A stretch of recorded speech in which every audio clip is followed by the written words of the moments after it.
મહેસાણા જિલ્લા પોલીસ વડા એસપી શ્રી હિમાંશુ સોલંકીના વાર્ષિક ઇન્સ્પેક્શન અંતર્ગત સતલાસના કેએમ કોઠારી હાઈસ્કૂલના હોલ ખાતે લોક દરબારનું આયોજન કરવામાં આવ્યું હતું। સતલાસના ખાતે આ કાર્યક્રમમાં જિલ્લા અને તાલુકા સદસ્યો, સંગઠનના હોદ્દેદારો સહિત સરપંચો, સ્થાનિક આગેવાનો અને સ્થાનિક વેપારીઓ, નાગરિકો અને પોલીસ અધિકારીઓ ઉપસ્થિત રહ્યા હતા। જિલ્લા પોલીસ વડા શ્રી હિમાંશુ સોલંકીએ નાગરિકોની રજૂઆતો અને પ્રશ્નો ધ્યાનપૂર્વક સાંભળ્યા હતા। તેમણે સંબંધિત અધિકારીઓને તેના યોગ્ય અને સમયસર નિકાલ માટે જરૂરી સૂચનાઓ આપી હતી। એસપી શ્રી સોલંકી પોલીસે પ્રજાના પરસ્પર વિશ્વાસને વધુ મજબૂત બનાવવા પર ભાર મૂક્યો હતો। તેમણે કાયદો અને વ્યવસ્થા જાળવવામાં સૌનો સહયોગનું મહત્ત્વ સમજાવ્યું હતું। કાર્યક્રમમાં DYSP Shri Jay Kansara, police inspector PI SS Anand, PSI UB Zala અને સતલાસના પોલીસ સ્ટેશનનો સ્ટાફ હાજર રહ્યો હતો। સતલાસના વેપારી મિત્રો પણ ઉપસ્થિત રહ્યા હતા। લોક દરબાર દરમિયાન વેપારીઓ અને નાગરિકોને સ્થાનિક કાયદો વ્યવસ્થા, ટ્રાફિક અને સુરક્ષા સંબંધિત મુદ્દાઓ રજૂ કર્યા હતા। પોલીસ અધિકારીઓએ રજૂ થયેલા પ્રશ્નોના યોગ્ય નિરાકરણ માટે હકારાત્મક અભિગમ દાખવી જરૂરી કાર્યવાહી કરવાની ખાતરી આપી હતી। આ ઉપરાંત સાયબર ક્રાઇમ વિશે માહિતી, ટ્રાફિક અવેરનેસ, PM રાહત યોજના અને રાહવીર યોજના વિશે પણ જાણકારી આપવામાં આવી હતી। આ કાર્યક્રમ સૌહાર્દપૂર્ણ વાતાવરણમાં સંપન્ન થયો હતો।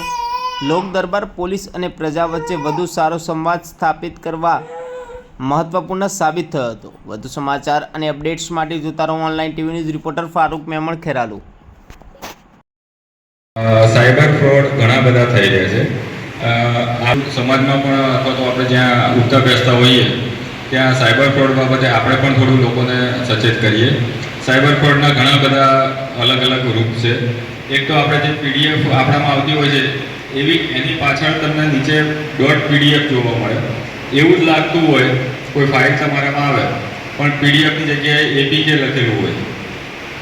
જો એવી ફાઇલ તમે અપલોડ ભૂલથી એ કરી લીધી હોય તો એ ધીમે રહીને એ આખા એ બગ તમારા ફોનમાં આવી જાય છે અને ફોનની આખું સિસ્ટમ છે APK ફાઇલ ભૂલથી પણ એ ના થઈ જાય એનું ખાસ ધ્યાન રાખો। APK ફાઇલ તમારામાં આવે કઈ રીતના, તો તમારું RTOનો મેમો બાકી છે એવો કોઈક લેટર હોય તમને PDF જેવું જ લાગે અને નીચે એવું કંઈક લખેલું હોય એટલે તમે જુઓ કે મારો તો કંઈ મેમો બાકી નથી અથવા તો મારે કંઈ RTOનું બાકી નથી બોલીને જુઓ એટલે તમારો ફોન એ થઈ જતો હોય છે।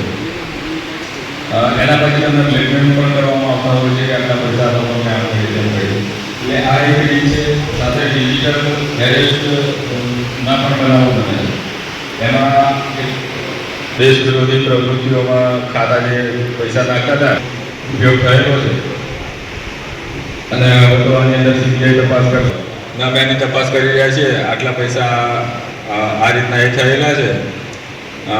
ઘણીવાર તમને કોર્ટ ત્યાં આગળ કોર્ટનું આખું દ્રશ્ય ઊભું કરે, કોર્ટ બનાવેલું એવું લાગે, એક વકીલો હોય, જજ હોય અને પછી કે તમે કહો કે ભાઈ આમાં તો હું કંઈ જાણતો નથી, આમ છે તેમ છે એટલે જે અધિકારીએ તમને ફોન કરેલા બતાવતા હોય એ જ પાછા જજને સમજાવે કે સાહેબ આ તો ભૂલથી છેતરાયેલા લાગે છે એટલે કે કંઈ નહીં આટલા લોકોના પૈસા આમાં ગયેલા છે તો આટલા પૈસા તમે અત્યારે જમા કરાવી દો, પછી તમારો કેસ ચાલે ત્યારે અમે તમને પાછા આપી દઈશું।